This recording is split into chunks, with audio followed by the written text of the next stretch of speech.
everybody, this video is on the full moon in Scorpio that happens on the 18th of May 2019. Thank you for joining me. It's a pleasure to be with you today. I'm going to give you a rundown of what this full moon means, because a full moon is when the moon reaches its monthly completion point. It opposes the sun by 180 degrees, it's completely illuminated, and it lets go of its energy and it showers us with the energy of the sign that it's in. And in this case, it happens to be in the sign of Scorpio, which is a very intense watery sign. So we're going to really be feeling this one. So the full moon happens at 11 minutes past 10 in the evening, and that's based on UK time. And it's at 27 degrees, which is a really nice angle for it to be at. So the sun is at 27 degrees, 180 degrees away. The moon is at 27 degrees in Scorpio. 2 and 7 is 9. 9 is about spirituality and completion. So that rules the 12th house in the astrology chart, and the 12th house has to do with the other side, with connecting with the higher realms. It's the last house in the chart, which means that you're getting ready to pull the veil back on the other side so that you can move on. The first house of the chart is coming into the world and making a fresh start. 9 is about finishing things up, gaining understanding, seeking knowledge, enlightenment, feeling your way forward, and allowing yourself to be guided by something that's bigger and wiser than you. Scorpio in itself is a very emotionally intelligent sign. Scorpios are often kind of emotional detectives. They're able to dive down and to get to the very truth of what's going on. Because Scorpio is ruled by Pluto, the planet of death and rebirth, Scorpios aren't afraid to go places where other people may be a little bit wary to go. So really kind of taboo subjects, death and terminal illnesses and secrets. In the body, Scorpio rules the genitals, so sex, problems with sex and relationships, all of the stuff that you don't discuss at the dinner table.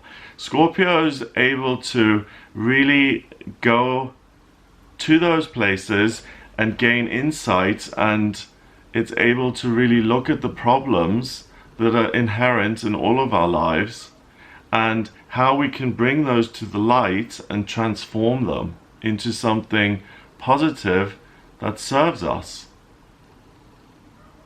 So Scorpio, as far as I'm concerned, is the most transformative of all the signs. It's on the axis with Taurus. So Taurus is about control of the physical world, money and the body and career, stability, lack of change, likes things the way they are.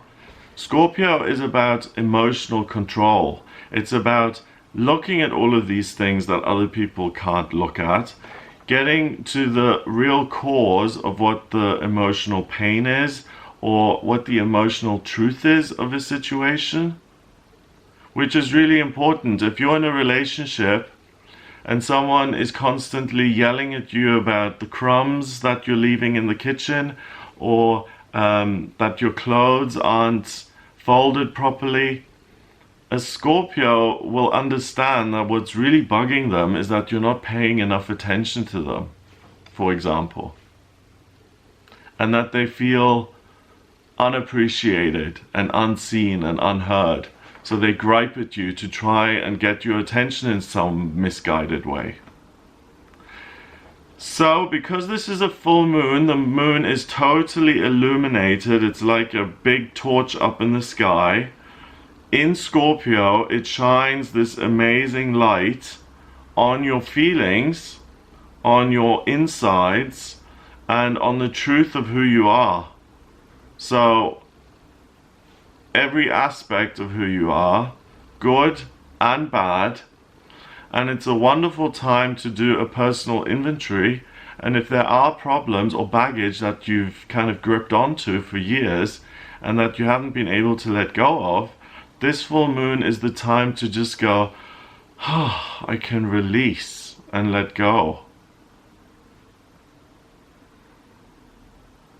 So a personal inventory is something like you make a list of fears that you've got, or resentments that you have against other people, or people you've hurt and you owe an apology to. And you can make a list of these things and see what was going on, why you're afraid of certain things, what you're trying to protect. Is it your pride? Are you just trying to maintain your position? Are you afraid that you're going to lose your security? Is it a facade that you've put on that you want other people to believe that you're strong and hard and that you don't feel things the way other people do? You're much tougher than that. Is it just being inconsiderate and not caring about other people and trampling all over them? It's having the ability to look at those kind of things, and most of us don't like doing that unless we're forced. Okay, why would you dig around in your wound? It's like if you have a cut in your skin, you put a band-aid on it so you don't have to look at it and you wait for it to heal. Best is not putting a band-aid on it and actually just leaving it to let it breathe and heal. But you certainly don't go picking around in it to see what's underneath and what's under the muscle and to dig down to the bone. You don't do that. But sometimes emotionally, we do have to dig down to the bone to get to the real underlying cause of why things are the way they are. So if I'm this arrogant guy and I'm constantly disliked by people because every situation I go into, I blow myself up like a big puffer fish and I'm super arrogant and I say, I am it and you do what I tell you and I'm the bomb and I'm it, then people aren't gonna like that person, and that person is gonna have problems in relationships because the root cause or the fear is a lack of security, and that's why he overcompensates or she overcompensates and becomes this arrogant persona that has nothing to do with the real them, but they do it to protect that underlying fear, that insecurity, and they don't want other people to discover that they're insecure. Now, this is all very well. We can go to therapy and dig around in our feelings all we want. Doesn't mean it's going to change anything. In my experience, knowledge is not power. I know that I'm insecure about certain things in my life. That doesn't make me less insecure about them. But what's good about this is that the moon is at 27 degrees, which is 9, spirituality and completion. Because what we can do is we can look at the problems, and because spirit is involved, the higher self, you can call this anything you want. Spirituality, if you're an atheist, it can be your gut instinct.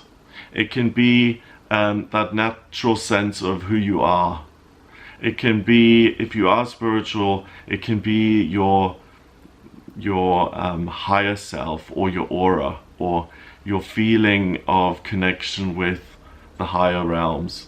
If you're religious, it can be God, or it can be a higher power of your understanding. It can be the universe. It can be a big daddy in the sky, whatever you call it, or your wolf spirit guide, whatever you really feel connected to, that is something spiritual, that has a life of its own, and that has its own power. That becomes involved today. So this isn't something voluntary. You don't sit down in the morning and say, okay, today I'm going to look at all my shortcomings and all my flaws, and I'm going to dig around in this wound because that's super fun and I've got nothing better to do. No, that's not it. It's simply because this full moon showers you with the Scorpio energy that your flaws and your insecurities and the things you overcompensate for simply become unobscured and you see them for what they are. And because spirituality is there as well, it's a great opportunity to take all of those shortcomings and problems and insecurities and say, higher power, here's all this stuff that I've discovered. I don't know what to do with it. I don't know how to transform it or turn my insecurity into confidence. I'm going to take it out of myself. I'm going to pull it out. And I'm going to hand it over to you for you to build with and do with, and for you to transform for me. So if you don't have a concept of something like a higher power even, you can even use Pluto, because Pluto is the planet that rules Scorpio. So you can say, okay, I really understand the astrology, or whatever. Astrology is the reason why I'm feeling this way today. So I'm looking at all of these shortcomings that I've got, and Scorpio is the light bringer sign. It's able to take darkness and to turn it into light and to transform it. So I don't know how to take all my problems. I'm going to hand them over to Pluto, and Pluto is going to deal with them for me and is going to transform them, and once they're transformed, we'll give them back to me. And that's the opportunity we have during this full moon. That is the chance of a lifetime. That is absolutely life-changing. That can be transformative to the nth degree. You can finally drop behaviors that don't serve you. When I was at school, there was a kid who always told these tall tales because he didn't think he was interesting. So he'd make up stories so other people would listen to him. We all knew he did it. He knew he did it, but he couldn't help himself. So I'm not saying that some of us do this and some of us don't do it. All of us do it to some extent. We all feel less than in some way. We really do.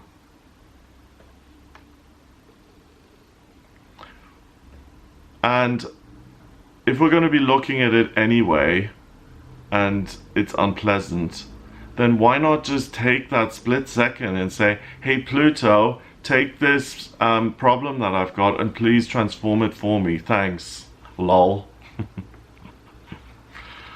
Yeah, so just do that.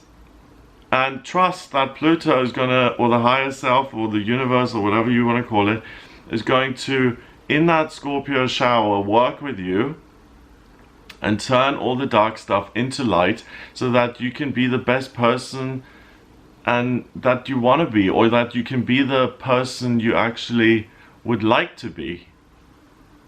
That you're not forced to behave in a certain way, like a prisoner.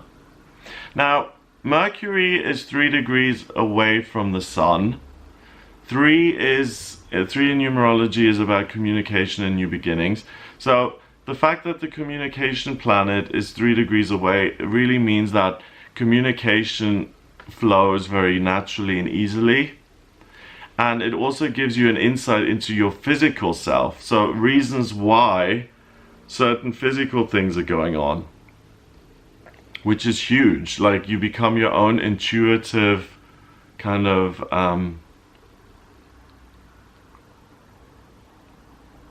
health practitioner.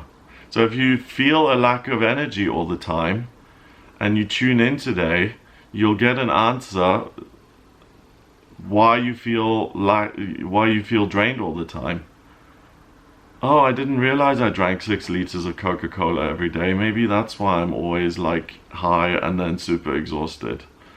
Some of these things, you may think that's a ridiculous example, but some behaviors we can go into denial about, and some things which are glaringly obvious to other people, we don't notice because we just do them and we take them for granted and we think they're normal. Mercury is at 24 degrees in Taurus, so this is an opportunity as well to change your practical physical life. So you can change your routine, your physical routine. You can change your financial situation. You can change your health. And it all stems from how you feel about yourself emotionally. The mind, spirit, body connection is a real thing. It's super, super strong. And if you feel rich as a soul, as a spirit, if you just feel rich within yourself, I bet you that in real life you're going to have a lot of money. If you feel deep down that you're lacking and that you're not worth anything, I guarantee you, you're going to have relationships where people treat you badly. We manifest whatever we think about ourselves. What we think about ourselves, we then feel, and those feelings become our destiny. Now, the moon forms several relationships with other planets as well, adding elements to this. First of all, it forms a semi-square. It's 45 degrees from Pallas Athena, which is the warrior goddess. She's at 10 degrees in Libra. So you're really able to articulate your feelings today. So if you want to do this with a trusted friend, or a sponsor if you're in the 12 steps, or a family member, or I wouldn't, yeah. You know, talking about really private, personal things and sex things is not so easy with family members, so try and avoid that one. Anyone you trust, you know, or a therapist or someone you see who helps you with certain issues, it's a really, really good day to be able to, one, identify the problems, which is like most of the battle. If you can see what the problem is and pluck it out, that's most of the problem resolved, right? Because then all you need to do is open your hand and hand it over, or articulate it and say, this is how I feel fundamentally inadequate, maybe that's why I can't perform sexually, as an example. So Pallas Athena gives you this ability to get over yourself and to get over the bump, so to speak, when it comes to speaking your truth. Because we don't like showing people our vulnerabilities, and we don't like being that honest with people as a rule, because we're afraid that people are going to use that as leverage against us and then stab us in the back with it. And that's a genuine and reasonable fear sometimes, because some people do use our vulnerability against us and will turn the knife. So that's why most people are kind of wary and hold their cards close to their chest. And that's why it's important to talk, if you're going to talk to someone about these things, that it's someone you trust. And you know, there are good people out there. I'm sure there is someone who you can find to trust. If you don't have a therapist, maybe go see your local vicar, or or your local guru, or wherever you are, like a spiritual leader in the community. Then it forms a trine, which is a harmonious, happy relationship. It's 120 degrees away from Chiron at 4 degrees in Aries. Wow. Chiron is the wounded healer. At 4 degrees, it's stability and structure. And in Aries, it says, if you take the initiative to look at your flaws and your pain and your emotional suffering, and you try and heal it, Chiron, hello, I am the medicine centaur of the universe, of the astrology. I'm going to show up and I'm going to help heal you. So you've got Chiron on your side. Chiron is in mythology is the centaur who taught medicine to all the other gods and then ultimately sacrificed himself for someone else. So he is like a saint, basically. And you've got the moon trining So working with Chiron. So if you just make a tiny bit of an effort to really look at what's going on inside you, not only is spirit there with you at 27 degrees, but you can work with Chiron and say, I'm taking this pain and giving half of it to Pluto and the rest I'm giving to Chiron. Guys, heal this pain for me, please. I can't do it by myself. That's the key, to just let go of it, to let it exit your system and to give it away to someone else to do the work for you. You don't have to do any work. All you have to do is identify. You're the detective. You just identify the problem and then you hand it over for someone else to deal with. Even if it's in a conversation, just saying it out loud and sharing it with another person is a way to get rid of it. It then forms a square with Black Moon Lilith. Black Moon Lilith is at 1 degree in Pisces. And Black Moon Lilith is going to say, don't do this. Don't look. It's too scary. It's too frightening. If you look at all the skeletons in your closet, you're going to be swamped and you're going to drown in skeletons. They're all going to pile on top of you. It'll become too much. It'll be overwhelming and you won't be able to do it. So the fact that Black Moon Lilith, the ego, is trying to sabotage you is a good sign that this is really worth doing. Because if you were going to fail, or if this whole process was meaningless anyway, then the ego wouldn't bother to sabotage you. Because the ego wants to see you fail. It wants you to stay stuck. So the fact that it's getting involved here and saying, don't look, means that the ego is threatened. It means that if you do look, and if you do take your problems, you face your problems head on, and you do something about them, that you can actually resolve them and transform them into a strength, an asset. It's like a cut in your skin. Once it heals, it's a scar. It's strong. It's maybe not the prettiest thing, but it's stronger than the skin around it, and it's something that is no longer a pain or a constant problem in your life. It's something that was a problem and is now healed. So the ego wouldn't be getting involved if there wasn't something in this, okay? The bigger the problem, the greater the treasure on the other side of it. And Black Moon Lilith wouldn't be getting involved if you weren't going to get something out of this whole thing. Because if you were just going to fall on your face and be in pain and just make everything worse for yourself, then Black Moon Lilith wouldn't bother getting involved. It would just say, well, let's leave him to it. He's going to just screw up anyway. That's how it works. Yeah, the ego doesn't want you to win and to succeed. What other relationships does it form? Let's have a look. So it's got a square to Black Moon Lilith, trine to Chiron. It opposes the Sun and Mercury. I've talked about those.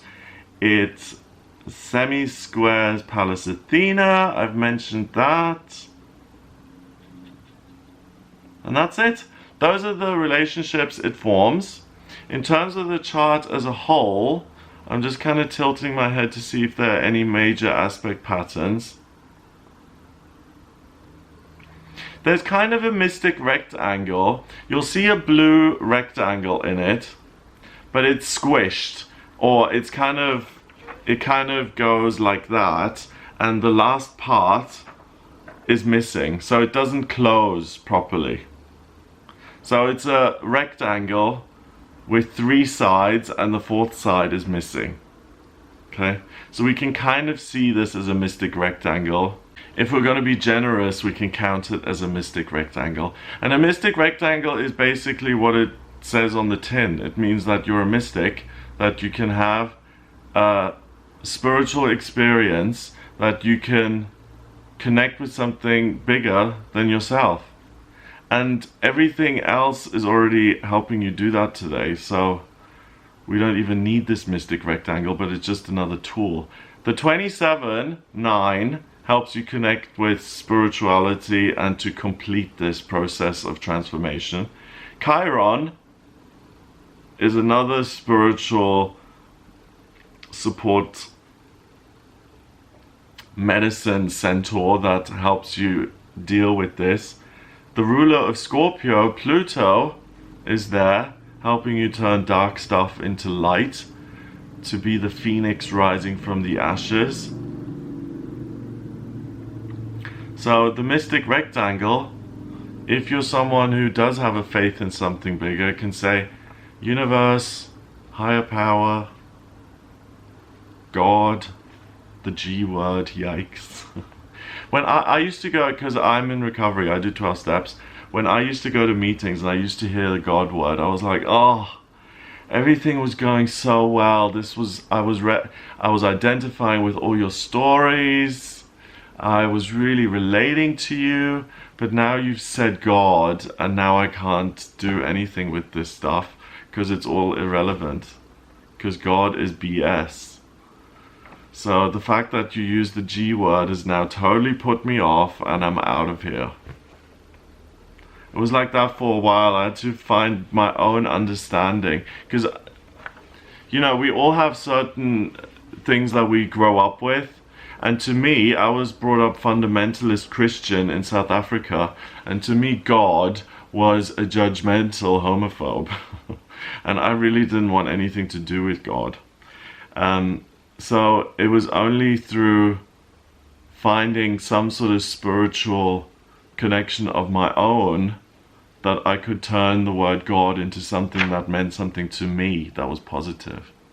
So it doesn't scare me today, these days, but yeah, if you talked to me 10 years ago, I would have been like, I'm out of here, see ya.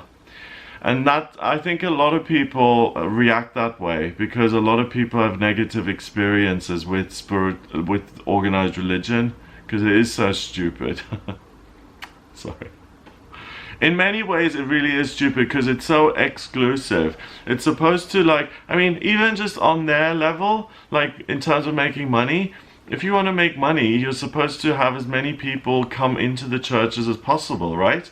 So why are you excluding all the homos and all the people who eat shrimp and all the people who don't have, who shave their sideburns? That's a sin or something. If we were going to be really strict and listen to the Bible, then no one would be sitting in those churches. And just on a financial level, someone has to pay for the electric.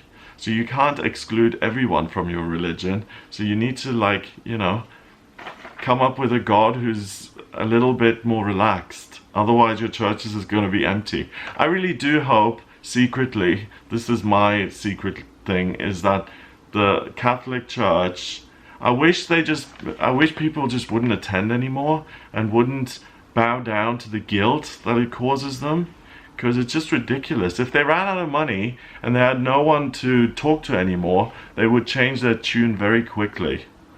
This is from the Astrologer, so take it for what it is. Okay, so there are no other major aspect patterns that I can see.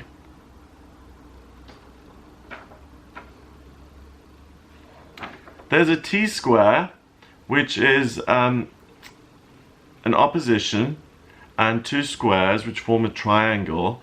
It connects Saturn and the South Node in Capricorn with the North Node in Cancer at 20 degrees, and then Pallas Athena, which I mentioned, at 10 degrees in Libra. So what that does, it causes friction between practical relationships and structures that you've got now versus your feelings. And should I say something about my feelings? Because then it's going to possibly mean that I have to remove myself from certain structures and organizations and clubs that I have in my life. So if you, I don't know, let's say an example.